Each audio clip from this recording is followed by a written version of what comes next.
The ceasefire between Israel and Hamas has been broken less than a month after it came into effect. The Israeli military carrying out airstrikes on the Gaza Strip. खोजी TV के मुअज़्ज़िज़ दोस्तों, मैं हूं माजिद मलिक और आप तमाम देखने और सुनने वालों को अस्सलाम वालेकुम। नाज़रीन ग्रामी, हमास और इसराइल के दरमियान जंग की चिंगारी फिर से भड़क उठी है। इसराइली कुत्तों ने जंगबंदी के मुआहदे के बावजूद हमास पर तीसरा बड़ा हमला कर डाला, जिसके बाद हमास और इसराइल के माबैन फिर से खूनी जंग छिड़ने का इम्कान वाज़ेह हो चुका है।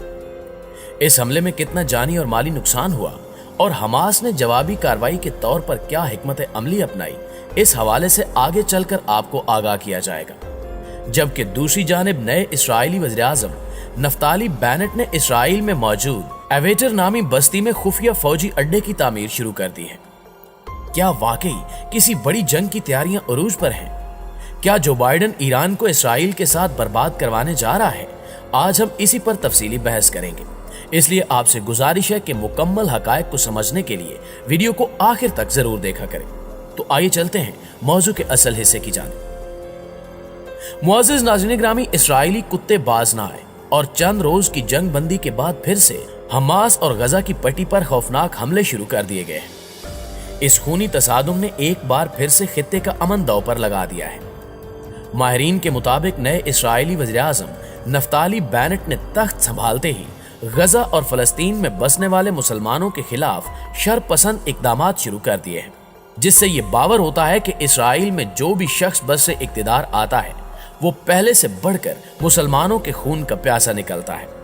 नफ्ताली बेनेट भी इन्हीं दरिंदों में शामिल है, जिसने फलस्तीन के मुसलमानों के खिलाफ अज सिरे नौ संगीन इकदामात शुरू किए हैं और इसराइली फोर्सेस को फ्री हैंड देते हुए मुसलमानों के कत्ले आम का हुक्म जारी कर दिया है।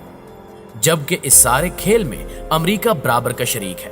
ताज़ा तरीन इत्तलात के मुताबिक इसराइल ने गजा से उड़ाए गए आतिशगीर गुब्बारों के जवाब में फलस्तीन की मज़ाहमती तंजीम हमास के ठिकानों पर फिजाई हमले किए हैं।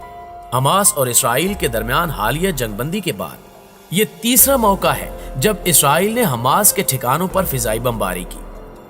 मुख्तलिफ ज़राए से मिलने वाली मालूमात के मुताबिक इसराइल ने गुज़श्ता रोज हमास के मुख्तलिफ तरबीती मकामात को निशाना बनाया, जिसमें कई मुसलमान जख्मी हुए और चंद एक हलाकतों की तादाद भी रिपोर्ट की गई। इसराइल की फौज ने एक बयान में कहा कि हमास की जानिब से आतिशगीर गुब्बारे भेजे गए थे, जिसके जवाब में जंगी तैयारों ने हमास के असला बनाने के अड्डों को निशाना बनाया है।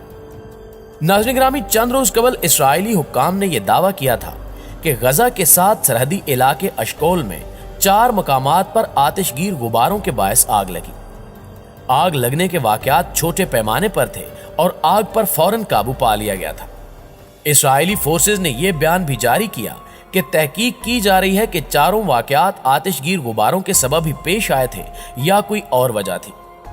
इसराइल की जानिब से आतिशगीर गुब्बारे छोड़े जाने की जिम्मेदारी ताहाल किसी भी तंजीम या ग्रोह ने कबूल नहीं की और न ही फौरी तौर पर यह वाज़ेह हो सका है कि कौन सा ग्रोह इसमें मुलव्वस है। लेकिन इसके बावजूद इसराइलियों ने गजा पर खौफनाक बमबारी की है, जिसने हालात को मजीद संगीन बना दिया है।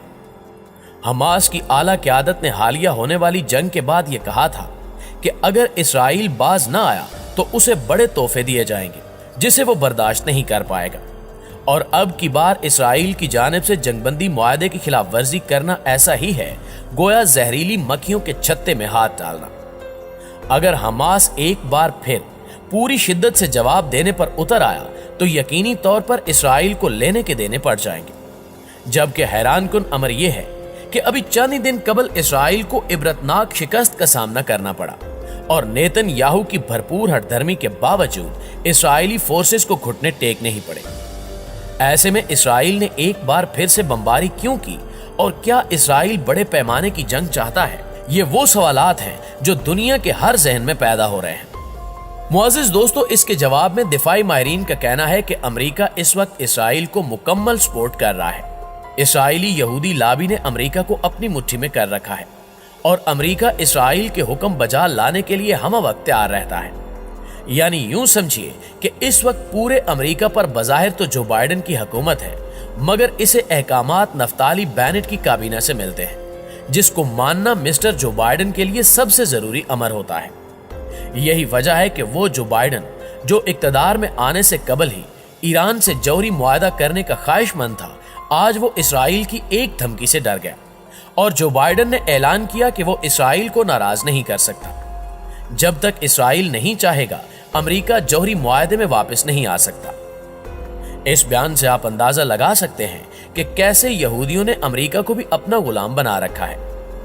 حماس اور اسرائیل کی جنگ کے حوالے سے ایک اور اہم خبر بھی آپ کو دیتے چلے کہ اسرائیل میں ایک مقتول اسرائیلی کے نام پر آباد کی جانے والی ایویٹر نامی بستی کو خالی کروا لیا گیا ہے۔ اسرائیلی وزارت دفاع نے اس علاقے کو اپنے قبضے میں لے لیا ہے اور وہاں ایک فوجی اڈا تعمیر کیا جا رہا ہے جو کہ کسی بڑے خطرے سے کم نہیں۔ اس فوجی اڈے کی تعمیر کا سارا خرچہ امریکہ بہادر برداشت کر رہا ہے، جو اس بات کی جانب اشارہ ہے کہ اب امریکہ اسرائیل میں اپنے فوجی اڈے قائم کرے گا۔ اسرائیلی حکام نے خود خبر بریک کی کہ مغربی کنارے میں واقع اس علاقے کو خالی کروانے کے سلسلے میں یہودی آبادکاروں کے ساتھ معاہدہ ہو گیا ہے۔ مقبوضہ علاقے میں مکانوں کی تعمیر شروع ہونے کے بعد قریب واقع فلسطینی گاؤں میں زبردست مظاہرے ہوئے تھے۔ یہ مظاہرے دائیں بازو کے رہنما نفتالی بینٹ کی قیادت میں حال ہی میں قائم ہونے والی نئی اتحادی حکومت کے لیے پہلا امتحان تھا۔ معزز دوستو، ماضی میں یہودیوں کی اسی آبادکاری کی لابنگ کرنے والے نفتالی بینٹ نے معاہدے کی تفصیلات جاری کرتے ہوئے بتایا کہ ایویٹر کے رہائشی جمعے کے روز شام 4 بجے تک علاقے کو خالی کر دیں گے۔ بینٹ کی طرف سے جاری کردہ تفصیلات کے مطابق یہودی آبادکاروں نے جو مکانات تعمیر کر لیے تھے وہ اور وہاں تعمیر شدہ سڑکیں برقرار رہیں گی اور فوج ان کا استعمال کرے گی۔ فوج اس علاقے کو اپنے خفیہ فوجی اڈے میں تبدیل کرنے کا منصوبہ بنا رہی ہے۔ اسرائیل کی وزارت دفاع بعد میں اس بات کا جائزہ لے گی کہ آیا یہاں کسی کو مکان تعمیر کرنے کی اجازت دی جا سکتی ہے یا نہیں۔ اس سے یہاں بعض خاندانوں کے واپس لوٹنے کا امکان موجود ہے۔ دوسری جانب فلسطینیوں نے اس معاہدے کو یکسر مسترد کر دیا ہے اور ایویٹر کے قریب واقع بیتا گاؤں میں رہنے والے فلسطینیوں نے اس معاہدے کے خلاف جدوجہد جاری رکھنے کا عزم کیا ہے۔ بیتا کے ڈپٹی میئر موسیٰ حمائل نے کہا کہ یہ معاہدہ آبادکاروں اور فوج کے درمیان ہوا ہے اور ہمیں اس سے کوئی لینا دینا نہیں ہے۔